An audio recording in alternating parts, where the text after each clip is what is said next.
Bonjour à tous. Dans cette slide, on va parler un peu des problèmes à deux inconnus. Donc, normalement, on a vu au-dessus x, y, comment sommer tout ça, la substitution, la combinaison linéaire. Là, c'est vraiment les technicités de comment résoudre ce genre d'équation, de système d'équation. Ici, on va voir un peu comment mettre en équation, parce que ça en soi, c'est le plus utile. Donc, je vous rappelle, quand est-ce qu'on a des équations? Il y a deux cas de figure assez courants. Premièrement, on a des formules, comme on aura en mécanique, hein. On part de formules et on arrive à un système d'équations qu'il faut résoudre. Mais il y a aussi des cas où on a une situation de la vie courante qu'on met en équation. En fait, pour la méca, il y a trois étapes. On a une situation de la vie courante qu'on met en équation grâce à des formules de mathématiques, de mécanique, et puis qu'on résout.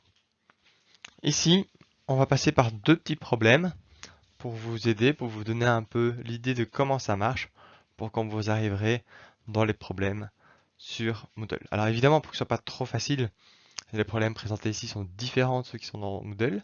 Si malgré les indices que vous aurez ici, vous n'arrivez toujours pas à trouver les autres, n'hésitez pas à aller sur le forum.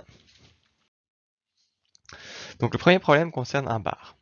Dans un bar, on a plusieurs tables, et la table 1 a pris 3 sodas, 4 cafés, elle a payé 12 euros. La table 2 a consommé 5 sodas, 4 cafés, et a payé 16 euros. On vous demande, bah tiens, si la table 3 prend 2 sodas et un café, combien est-ce qu'ils vont payer? Et ici, c'est intéressant parce qu'on pourrait se dire qu'on a trois équations. Équation 1, la table numéro 1, équation 2, la table numéro 2, et équation 3, la table numéro 3. Mais la table numéro 3 n'est pas vraiment une équation, parce que vous voyez, il n'y a pas le chiffre à la fin. On n'a pas une égalité, on a 2 sodas et un café, ça donne, ben quoi, on ne sait pas, c'est la troisième inconnue.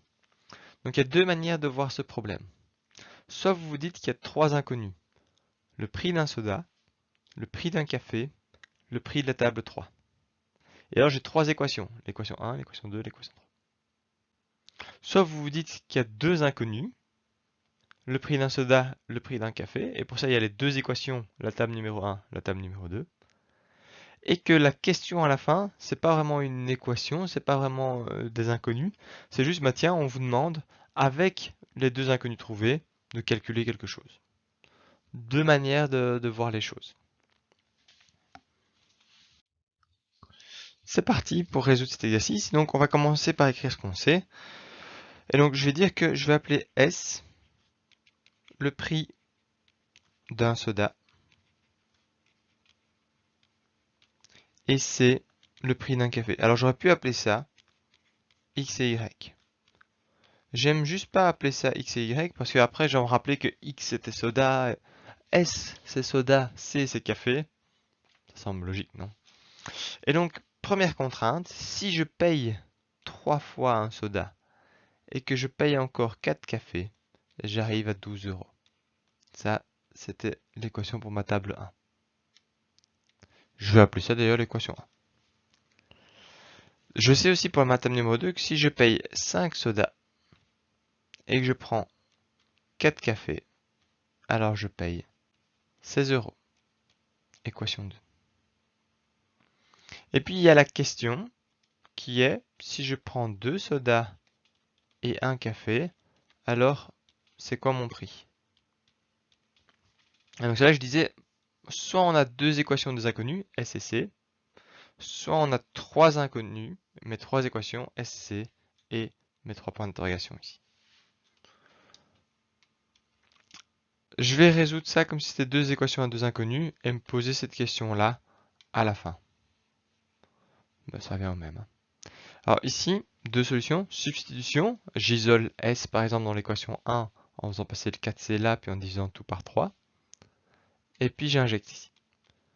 Mais on voit ici que c'est déjà bien ordonné et que par combinaison linéaire, ça a l'air beaucoup plus rapide.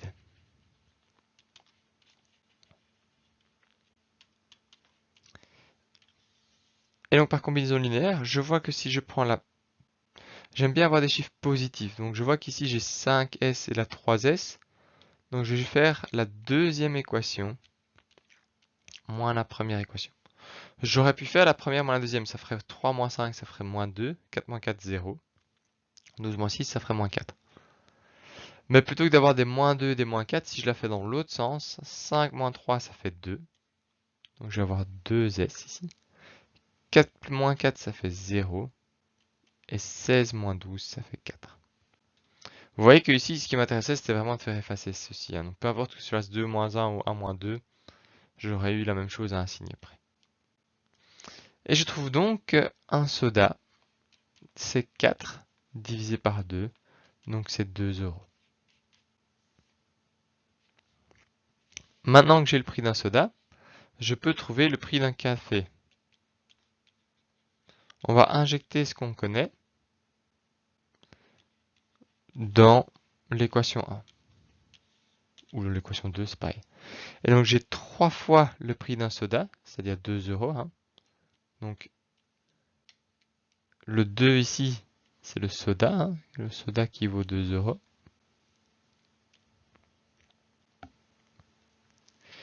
Plus 4 fois le prix d'un café égale 12. Ça, c'est mon équation 1 en remplaçant. Donc ça fait 6 plus 4c égale 12. Je fais passer le 6 de l'autre côté, ça fait 4c égale 12 moins 6. Donc 4c égale 6. Et donc c égale 6 divisé par 4. Et donc c égale 3 demi ou 1,5 euros. Alors vous voyez, je prends bien mon temps pour détailler toutes les étapes. Évidemment que si vous allez plus vite, c'est bien. Hein. Ici, voilà, le 6 pour l'enlever, je le fais passer à droite. Pour ça, j'ai dû faire moins 6 de deux côtés, donc ça devient moins 6. Le 4c pour l'enlever, j'ai dû diviser par 4, donc j'ai divisé par 4 des deux côtés. Et puis je simplifie ma fraction. Et donc là maintenant, une fois que j'ai ces informations, j'ai mon prix du café 1,50 € et mon prix d'un soda 2 euros. Bah alors la table numéro 3 devra payer 2 sodas, plus un café. Ça fait 2 fois 2 euros. On a vu que le prix d'un soda c'était 2 euros. Plus une fois 1,50 €, c'est-à-dire le prix du café. 2 fois 2, ça fait 4. 4 plus 1,5. Cette table numéro 3 devra payer 5,5 euros. Ici, vous voyez que là, faut pas stresser, il faut juste écrire mathématiquement ce qu'on lit. Pour ça, il faut bien faire la différence entre les données, 3 sodas, 4 cafés, 12 euros. 5 sodas, 4 cafés, et les inconnus, le prix d'un soda, le prix d'un café. Vous n'êtes pas obligé d'écrire que S c'est le prix d'un soda, C c'est le prix d'un café, ça, c'est pour, comme ça si vous relisez, vous voyez un peu par où on va, mais ça devrait vous aider.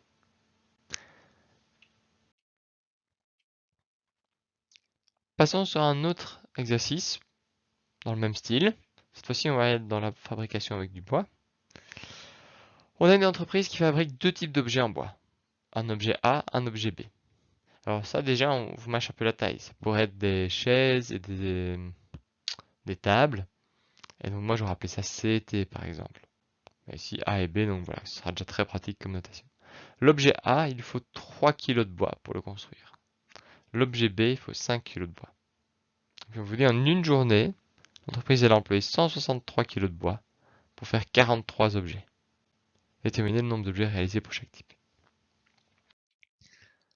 Donc ici, on va se dire, bah tiens, A, ça va être le nombre d'objets de type A. Et B, c'est pareil, mais c'est le nombre d'objets de type B. Et donc je sais bien que sur une journée, je fabrique 43 objets. Et donc le nombre d'objets de type A ici, c'est le nombre d'objets réalisés sur la journée.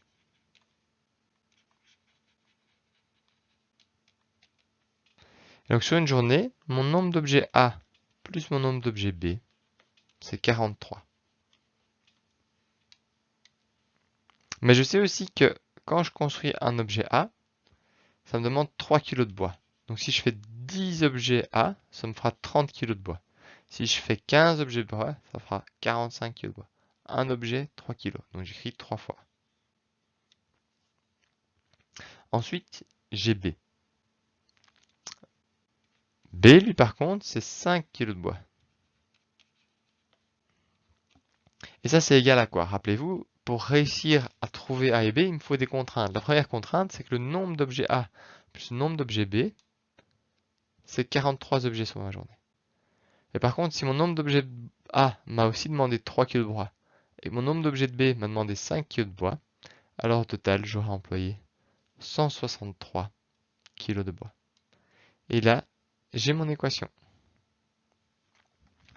Équation que je peux résoudre par substitution ou par combinaison linéaire. Ici, je serais tenté de faire aussi une combinaison linéaire. Mais dans le cours de mécanique, parfois ce ne sera pas possible. Et donc, je vais vous représenter la substitution.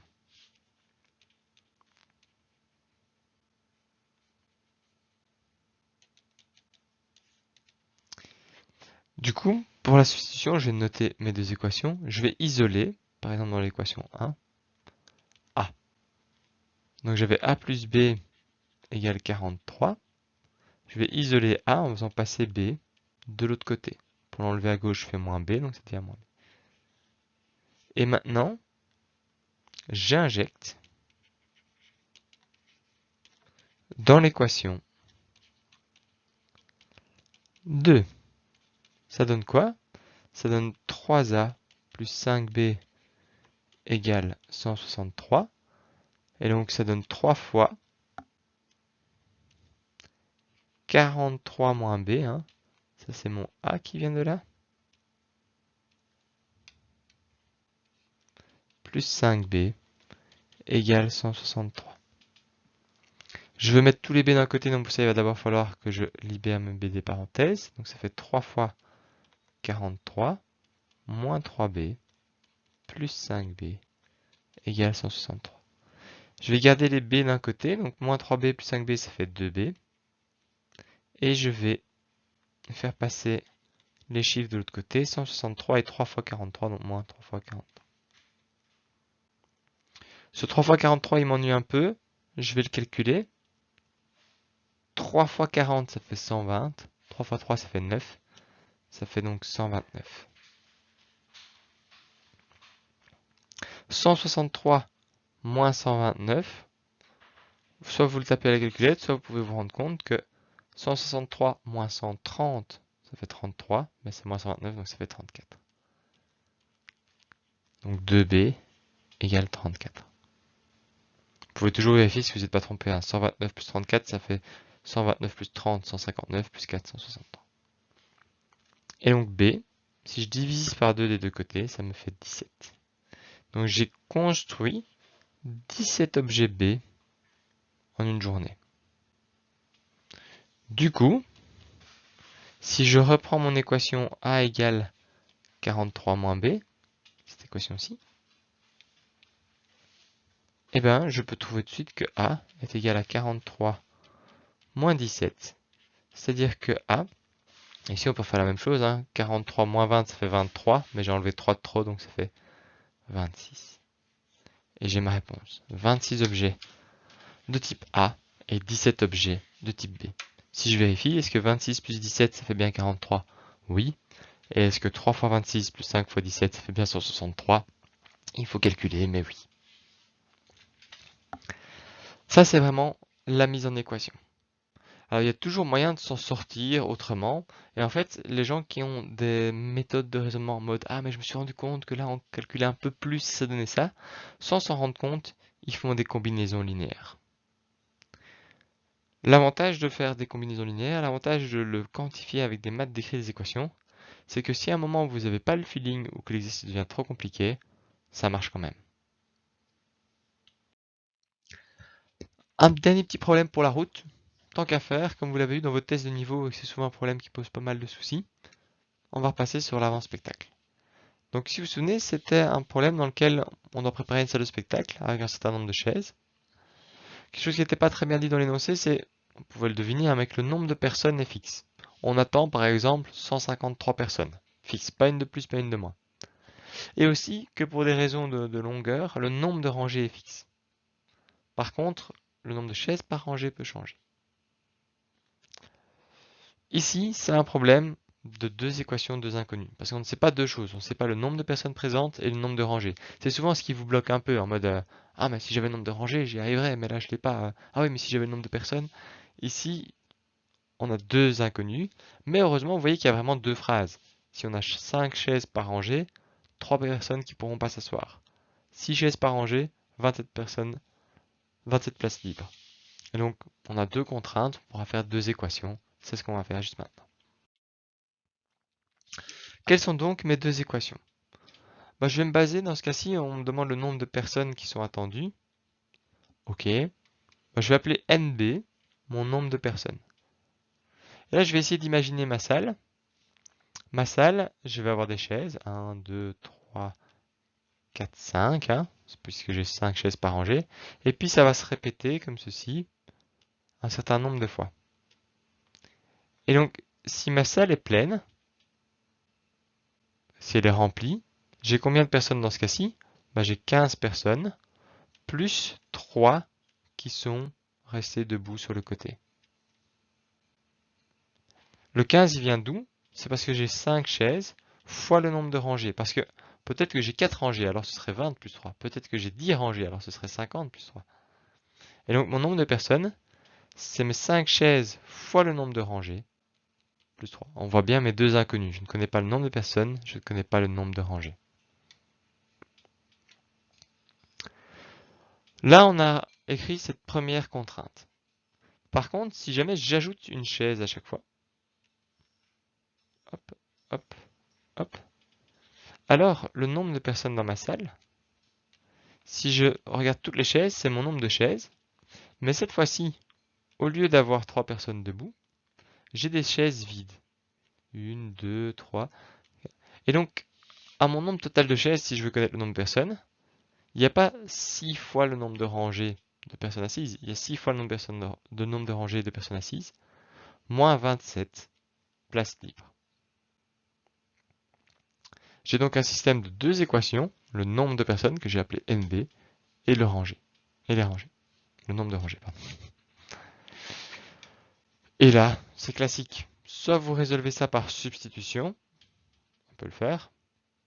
Par substitution, j'ai déjà isolé NB, donc je remplace NB donc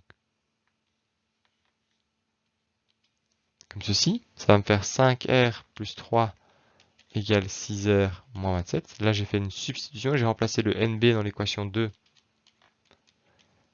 par sa valeur dans l'équation 1. Si je résous ceci, je fais passer les R d'un côté. Donc j'ai 6R moins 5R, le 5R est passé à droite, et 3 plus 27, ce qui me fait 30 égale R. Donc j'ai 30 rangées. Soit je peux y aller par combinaison linéaire, donc là j'étais substitution. Soit je pouvais y aller par combinaison. Dans ce cas-ci, je pourrais faire 2 moins 1. Donc l'équation 2 moins l'équation 1. On commence par la gauche d'égalité. NB moins NB, ça fait 0. 6R moins 5R, ça fait R. Moins 27, moins 3, ça fait moins 30. Et donc je tombe tout de suite sur R égale 30. Évidemment, j'ai le même résultat. Mon nombre de rangées, c'est 30. Donc, la question, c'était pas mon nombre de rangées, mais c'était le nombre de personnes. Et mon nombre de personnes, si je prends la première équation, c'est 5 fois R plus 3. Donc ça va être 5 fois 30 plus 3, ce qui fait 153. J'aurais pu aussi le faire avec l'équation 2, ça aurait fait 6 fois R moins 27. 6 fois R, 6 fois 30, ça fait 180. Moins 27, 153. Donc dans ma salle, il y avait 153 personnes. Un peu bizarre comme exercice, on va pas faire lever les gens, ajouter des chaises, voir qu'on a trop de chaises, etc. Mais ça pourrait être une idée. Imaginons qu'on attend 140 personnes, on avait mis 5 chaises par rangée. Et puis on voit que c'est trop plein, il y a des gens debout. On rajoute une rangée par chaise. Et après coup, on se dit, mais tiens, au final, j'ai eu le temps de compter qu'il y avait 27 places libres, il y avait 3 personnes debout. Combien est-ce qu'il reste? Voilà pour cet exercice. Encore une fois, il y a plusieurs manières de le résoudre. Ici, l'idée, c'est de vous montrer qu'il y a toujours moyen d'écrire les choses mathématiquement. C'est parfois un peu plus long, certes, que si on avait juste réfléchi un peu en se disant, bah tiens, une chaise, et on passe de 3 places de trop à 27 places trop peu. Enfin, l'inverse, pardon, 3 places trop peu à 27 places de trop. Donc quand on ajoute une chaise sur toutes les rangées, on gagne 30 places. Une chaise par rangée égale 30 places, ça veut dire qu'il y a 30 rangées. On aurait pu le faire comme ça. Mais l'écrire ainsi, ça permet de vraiment être prêt en cas de complexification. Imaginons qu'on dise, je rajoute une chaise par rangée et une rangée. Alors, en mathématiques, ça aurait été assez simple. J'aurais dit 5 chaises par rangée. Et puis après, je disais 6 chaises, mais je rajoute une rangée. Donc R, on passe à R plus 1. Et donc, être capable de transformer comme ceci, là, tout d'un coup, réfléchir en se disant, tiens, qu'est-ce que ça devient et tout, devient beaucoup plus difficile, alors qu'en équation, c'est assez simple en soi. Voilà pour les problèmes avec deux équations à deux inconnus. Bon boulot et bon test. Et je vous rappelle une dernière fois que si ces rappels ne vous suffisent pas, les forums sont là pour poser toutes vos questions et on y répondra avec plaisir aux d'autres étudiants qui ont eu plus facile sur ces parties-là.